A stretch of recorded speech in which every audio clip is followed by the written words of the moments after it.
Hello, everyone. Hello.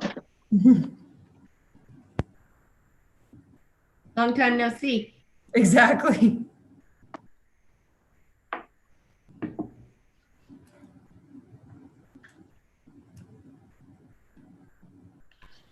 Who are we missing? Wes and Natalie.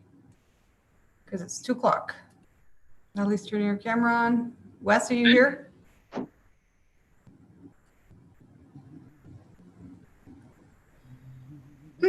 Don't know where he is. But we have to start because it's 2 o'clock. So I am calling this meeting to order. Hold on. Sure, Wes will be along right away. So attendance at the start of the meeting is 6 out of 7, and I'm sure Wes will be here. Can I have a member of council make a motion to adopt the agenda? Go ahead, Councillor Mackay. That the February 1, 2021 agenda be adopted as presented. Excellent. Call for the vote. That is unanimous. And of course, February 1 brings us to the very next thing on the agenda, which is a proclamation. I think it was quite timely that this proclamation, that we had a council meeting on the Monday of February 1st. So we are going to proclaim Black History Month. And I believe we have a few people here to witness this proclamation. But at the same time, Helen, you're the president of the African and African Descendants Friendship Club. Where'd you go? Turned your camera off. Helen? Hopefully she's listening. I was going to let her say a few words. Well, maybe when she comes back. So I think many of us know, and maybe Ray can say a few words too. This African and African Descendants Friendship Club started in about 2018, I'm going to guess, maybe 19. And they started off strong with a barbecue in the park, and then they had the Taste of Africa last February, right before COVID really hit. And just because COVID has hit does not mean we will forget this month and not celebrate it. So there are a fair amount of online things people in St. Albert can participate in. The African and African Descendants Friendship Club has a website now. If you go on their website, it's, I wrote it down, www.aadfc.ca. They have lots going on there, but there's an events tab and you can register for Taste of Africa. Is anyone registered from my council yet? Yeah, it'll be good. Go pick up some food and celebrate at home. And I also noticed that the St. Albert Public Library is hosting some watch parties, some Black film watch parties. I think they're on Fridays. So there is lots to do to participate, even though it is virtual. Helen, you're back. Did you want to say a few words before I read the proclamation? Her bandwidth must be bad. Yeah, maybe that's a problem. Yeah.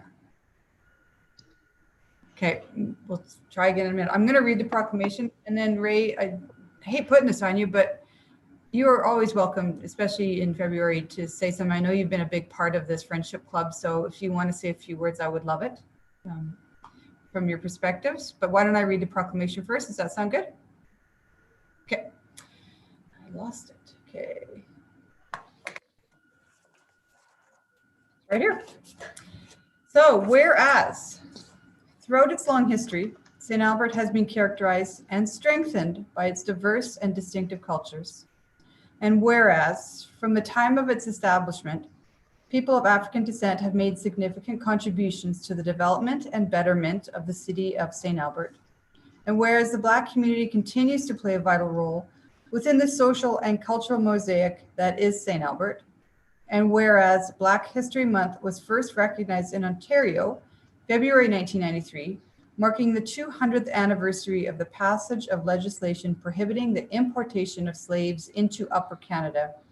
And whereas Black History Month continues to provide the opportunity to remember and celebrate the contribution that African Canadians have made to St. Albert, now therefore, on behalf of Council and the residents of the City of St. Albert, I, Mayor Kathy Heron, do hereby proclaim February as Black History Month in St. Albert. So I have this all signed and I will hand it off to Helen when we can. Helen is still not here. Okay. Ray. Okay. Yep. Yeah, I'll say a few words. I'm here. Oh, you're there. Okay. I'm going to let Ray say a few words, and then Helen, I'd love it if you chimed in for a few words as well. The Black African Society has done a lot of great work in a very important society in the city of St. Albert. Okay. One of the things we have to recognize, though, is Black History Month. Is this a lot of the Black in the Black African Society are new immigrants to Canada, and I think a lot of the Black History Month is in recognition of the history that Blacks have played in this, and the role they played in the development of this country for the last couple of 100 years, not just recent arrivals. And so we have to look back at those Blacks who've contributed to society over the last, since Confederation and before Confederation, such as both sides of my family came to this country before Confederation. They came in the 1840s on the Underground Railway around the Amherstburg-Windsor area in Ontario. And we do have a long history of Black settlements in Alberta too, including places like Amber Valley, which is north of Athabasca, and Wild Rose, and some other places where Blacks came here in the 1850s and 1840s to escape slavery, and they came as far north as northern Alberta. And we should also talk about John Ware, the great Black cowboy who was from Calgary, who was credited with inventing chair wrestling, and died in, I think it was, they buried him in the late 1800s around the turn of the century, early 1900s, and in Calgary, thousands of people came out to his funeral.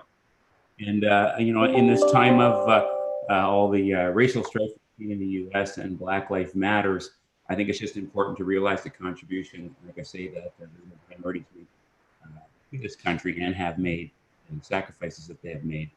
And like I say, I do really, really appreciate the efforts of the African organization for the work they've done in St. Albert in trying to raise their image and profile, and provide people who are not familiar with African heritage and history some samples of that. And even for a person like me, it's very, very helpful because my African heritage was torn away through slavery. And I came here, you know, they basically erased our whole history, our whole heritage. So it's very interesting for me when I can see these recent immigrants to Canada, and they have very tight hold of their African heritage still, and they're sharing that with us in the city of St. Albert. So thank you very much. I'm very happy to be not only a Black person, but a Black Canadian and a Black St. Albert, Albertan. And I think that's about it. Thank you, Madam Mayor, for giving me the time to say those words. Awesome. Thank you so much, Ray. I don't know, Helen, how much you heard. I did talk a little bit about what is going on in St. Albert over the next month, but if you want to add to it, I would love it if you said a few words. Thank you very much, Mayor. Sorry, I don't know what's wrong. It's like if I have my video on, it's breaking and I don't hear what people are saying, but my video off, I'm able to hear clearly. So on behalf of, okay, thank you. And on behalf of the African and African descendant community here in St. Albert, we want to say thank you for making today's proclamation. And we wish to say thank you also because it's a recognition and a celebration of the contribution of our community to St. Albert. And we want to say that we will continue playing our role within the social and cultural mosaic of the city. And we pledge that we'll continue making those contributions to make our community a very welcoming and a good place to raise a family. And also, as you had already mentioned, we have the events that are happening in partnership with the library. We're going to be having 3 Black theme movie nights, and it's free and online. And we're going to be encouraging people to get tickets because there are limited spots on the library portal. And the very big event is the Taste of Africa. And with COVID, we have looked for creative way to bring that event to the community. Thanks to the grants from the community event that we got from the city, and we're so thankful for that grant. So we're going to be bringing it to the city, and tickets are on Eventbrite. We're going to have a drive-through food pickup, which will be very safe for everyone to drive through and pick up lovely food. And through the food, you're going to be traveling to different parts of Africa and the Caribbean. So we encourage everyone to please get a ticket and join to enjoy the event and the different celebrations for Black History Month. And I want to end this by saying thank you so much for your support. We truly appreciate it as a community. Well, and the thanks goes right back to you and the whole club, Helen, because you have exposed St. Albert to some new cultures, some new foods, some new dancing and music, and it makes us all stronger to share those things. I really am sad that we couldn't set up in the lobby of St. Albert Place again this year and have the music and the dancing and the stories and the speeches, but we will try next year, I guess, hopefully. So I will see you on the 27th when I come to pick up my food. I said one last thing. Thank you. Oh, Ray wants to say one more thing. It is Black History Month, so I challenge people out there who aren't Black or don't know any Black history to, we all know how to use Google.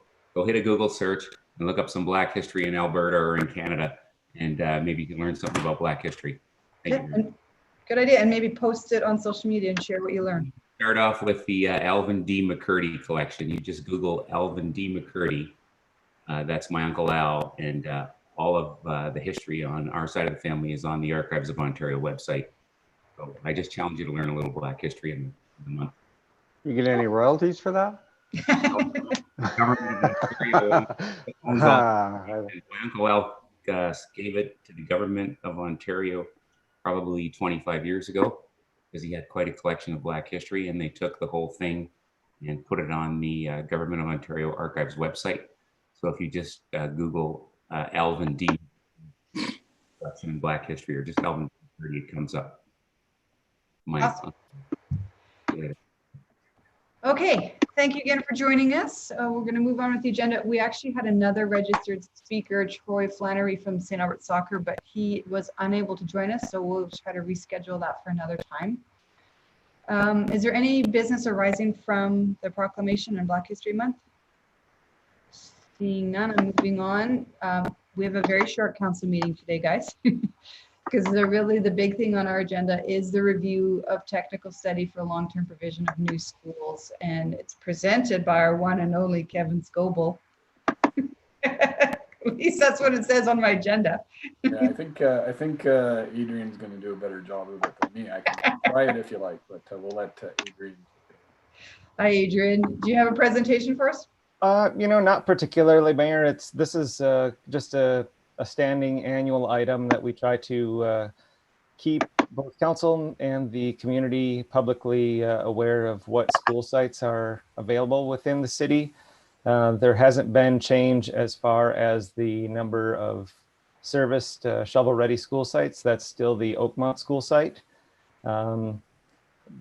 Council did add a second school site in the ASP, or in the planned stage, for Riverside. So there's 2 planned school sites in Riverside now. That happened last year. We still have the outstanding school site per the Kingswood ASP, and we have a school site per the existing Range Road 260 area structure plan.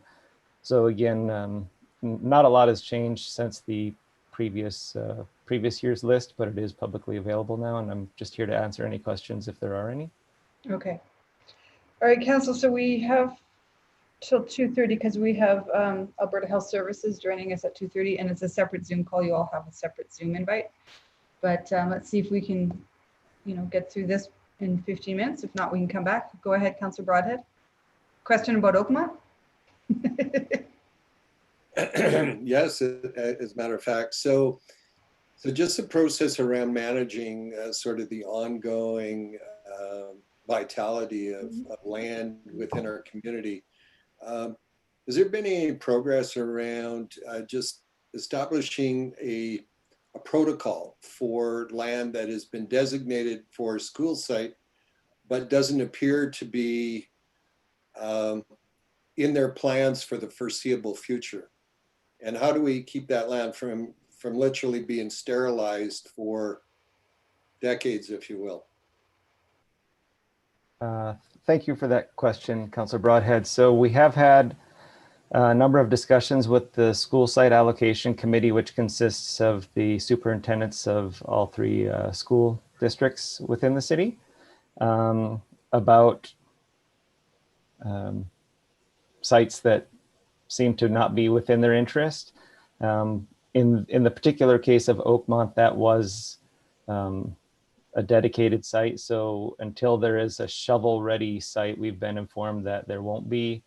There's a lack of willingness to relinquish that site until there are alternatives elsewhere that are shovel-ready. And I think what you're hearing from the school districts is that they're particularly more interested in the growth areas than some of the mature neighborhoods. We have made changes to the municipal development plan and the area structure plan terms of reference so that in the future, we don't have such hangups. So we have a provision in the municipal development plan right now, which says that a school site has to be provided within 30% of the build out of a neighborhood.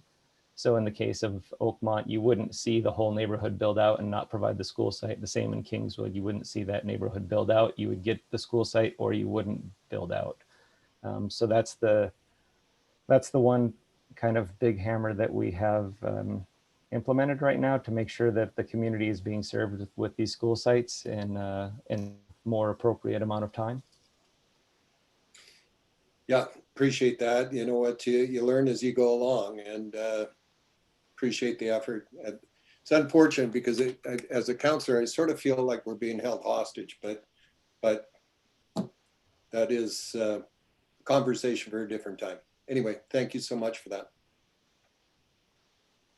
Been bugging you forever, hasn't it, Wes? Unfortunately. So, Adrian, are we close to 30% build out in Riverside? We must be close. We're not quite there yet. It is getting close, but Riverside is actually a fairly large area structure plan. So Okay. it's within the near future to get that school site. And we have been having very active conversations with the developer to try to bring that school park site, the Eastern School Park site, to transfer that New over one? to the city. Yes, Yeah. sooner rather than later. And get a park put there too. I know that's a priority Yes, for the neighborhood. it's part and parcel. Yeah. Yeah. Any more questions from council? Go ahead, Councillor Mackay. Yeah, I just was looking at the time just to keep us rather than logging on, logging off.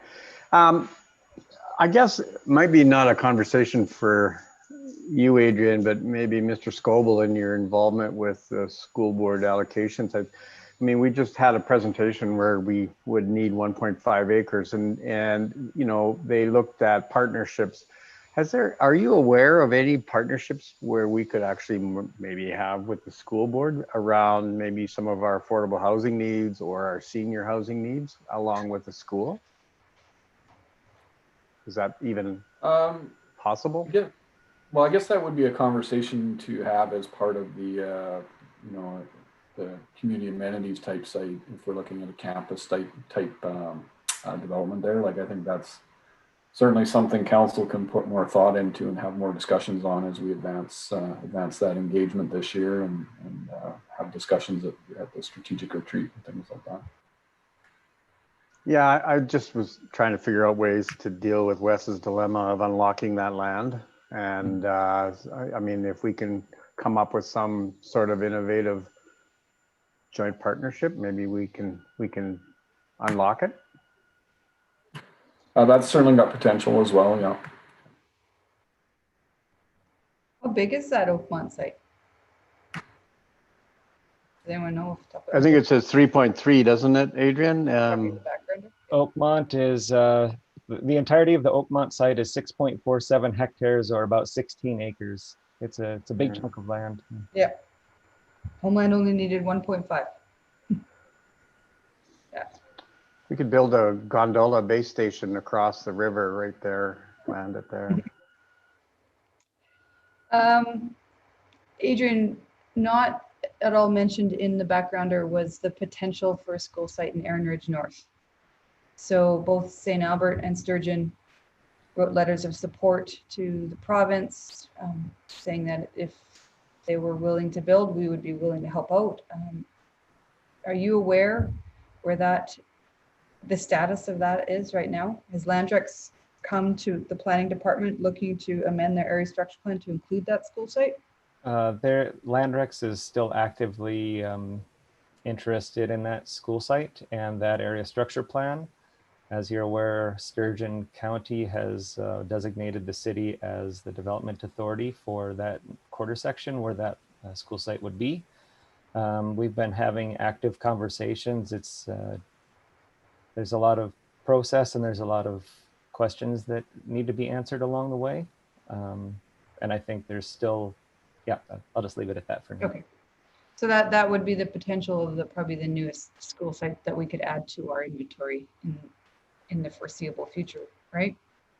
I mean, you could add theoretically the I guess what would it be? Erin Ridge North. I don't know what we're going to call it. Yeah. Or even Rohit has indicated, I think, when we planned the community amenities site, that there was intention of having a school be a part of that community amenities site. So there could be a second school site allocated there. So we do have a couple of options. I think the map next year or in 2 years will look different. Yeah. Okay. Yeah, because Rohit have they submitted yet? Probably not. For their area structure plan? Yeah. Yeah, it's we're reviewing it. They have a site on the current area structure plan, right? They have, yes, they have outside of the community amenities site, they do have their own school site provided. Okay. And is that changing in their amendment? It's being moved a little bit more to make it a little bit more central, but yeah, it's Essentially not, the same. yeah, it's a little bit different, but not too different. Okay, so any school site on the community amenities is a second school site. That would be a second school site from, yes. Okay, so essentially in my head, I can see two potential school sites, one in Erin Ridge North, as you called it, and one in the community amenities. Yes. Good news. Okay. And we're also having another extraterritorial discussion with another developer that would also be required to provide a school site or some sort of, we still have to figure that piece out, but yeah, there's a few potential options. Good. All right. Any more questions on this, council? That was really simple. I know it was just a formality to get this in front, but it's probably good for to see where the schools are going in the future and how we allocate them. And I know the people in Oakmont are asking a little bit more frequently about what's going on there because it's been a long time. So yeah, the neighborhood's built out. Yeah. Yeah. Okay. All right. I'm seeing no more questions. Can I have a motion? I think this is just to receive as information. Is that right? Yeah. Who wants to make that? I'll move that we receive it as information report. Thank you, Councillor Watkins. Any comment on that? Madam Mayor. Anyone else? Okay, call for the vote. That's unanimous. All right, we are going to call a 7-minute recess. I will meet you all. Oh, no, wait, I need a motion. Who's here? David. Can we make the motion to go in camera now and then go to the other Zoom call? That would be, yes, Madam Mayor, that would be the appropriate way to do it. So Yeah, the motion- because the other Zoom call is not available to the public, is it? No, it isn't. So you can make the motion to go in camera right now. Okay, let's do that. I'm sorry, Mayor, if I could interrupt it, Cheryl. Mhm. There's one other item on the agenda, the information request notice the motion. Oh, right, I skipped over it. Yeah, anyone else have any information requests? We read Jackie's notices and motions, so I think we're done. Yeah, I think we're good. All right, thanks, Cheryl. Okay, I need a motion to go in camera for the EOC update. I can do it. I got it here in front of me. That council move in camera to discuss a matter pursuant to section 21(1)(b) of the Freedom of Information and Protection of Privacy Act, information provided in confidence by the government of Alberta. All right, and this was at their request, Mr. LaFar, that we go in camera? Frankly, I don't know. I think maybe Oh, Kevin, okay. I don't know whose request it was, but that's certainly the correct FOIP section. I believe last time they had requested, so I'm assuming it's the same this time. Okay, I'll call for the vote. Okay, we are now in camera. I will meet you at 2:30 at the other Zoom call, but then we will be coming back to this one because we do have an in camera with Kevin at the end. So 5 minutes. I know you're exhausted after such a long council meeting. So Kathy, we are actually to exit right out of this one, You have right? to, yeah, you'll have to exit this one to join in. Yeah.